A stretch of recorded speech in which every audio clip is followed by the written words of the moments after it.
भारत और मिस्र के दरमियान आदाब। खबरनामे में आपका खैर मकदम है। मैं हूं सबिया खान। सबसे पहले अहम खबरों की सुर्खियां।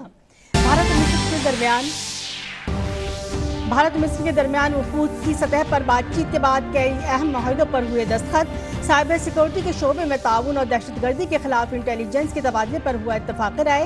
दोनों ममालिक के दरमियान दो तरफा शराकतदारी को स्ट्रेटेजिक पार्टनरशिप तक ले जाने का फैसला।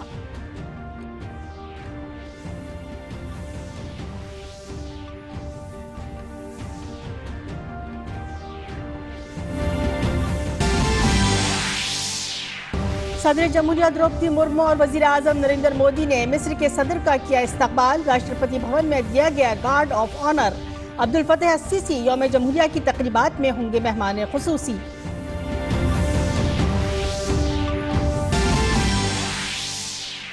चौहत्तरवें यौम जमहूरिया के मौके पर आज शाम 7 बजे सदर जमहूरिया द्रौपदी मुर्मू का कौम से खिताब ऑल इंडिया रेडियो और दूरदर्शन के तमाम नेटवर्क्स पर बराह रास्त किया जाएगा नश्र। लखनऊ में इमारत गिरने के हादसे में बच जाने वाली खातून की मौत। अब तक 14 लोगों को निकाला गया, 3 की तलाश जारी। इमारत के मालिक और बिल्डर दोनों के खिलाफ फौरी मुकदमा दर्ज करने का हुक्म। कांग्रेस के सीनियर लीडर के एंटोनी के बेटे अनिल एंटोनी ने बीबीसी की दस्तावेजी फिल्म की मुखालिफत के मामले पर कांग्रेस पार्टी से दिया इस्तीफा। पार्टी की जानिब से दस्तावेजी फिल्म के खिलाफ ट्वीट हटाने के दबाव के बाद छोड़ी पार्टी।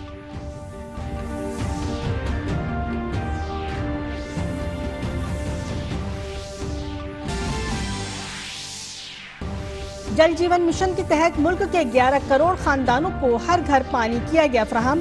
वजीर आजम नरेंद्र मोदी ने उसे करार दिया एक बड़ी कामयाबी। सतह पर काम करने वालों को दी मुबारकबाद, जिन्होंने इस मिशन की कामयाबी को बनाया यकीनी।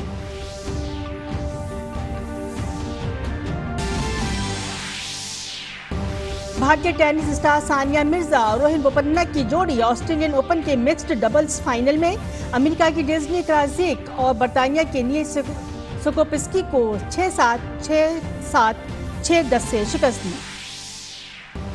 और ऑस्कर में हुई नॉटो की एंट्री। बेहतरीन ओरिजिनल गाने के लिए नामजद हुआ फिल्म RRR का मशहूर गाना। भारत की 2 दस्तावेजी फिल्में ऑल दैट ब्रीथ्स और द एलिफेंट विस्पर समेत एक मुख्तसर फिल्म भी ऑस्कर की दौड़ में शामिल।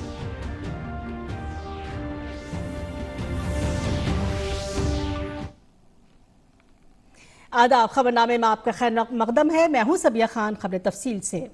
मिस्र के सदर अब्दुल फतेह अस्सीसी भारत के 3 रोज़ा दौरे पर हैं। कल अस्सीसी यौम जमहूरिया की तकरीब में बतौर मेहमान खुसूसी शिरकत करेंगे।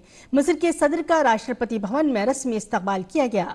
सदर जमहूरिया द्रौपदी मुर्मू और वजीर आजम नरेंद्र मोदी ने सदर अब्दुल फतेह अस्सीसी का इस्तकबाल किया।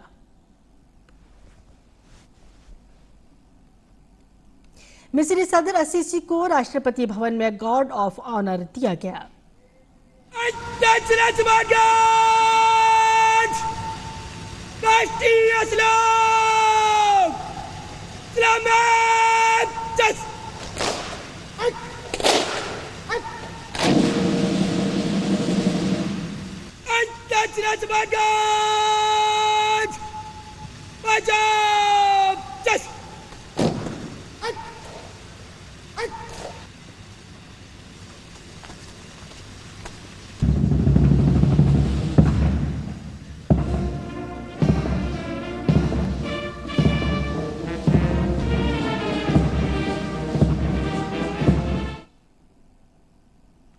मिस्र के सदर ने मिस्र और भारत के ताल्लुकात की सताइश की। सदर अब्दुल फतेह अस्सीसी ने कहा कि मिस्र और भारत के दरमियान ताल्लुकात में तवाज़ुन और इस्तेहकाम है।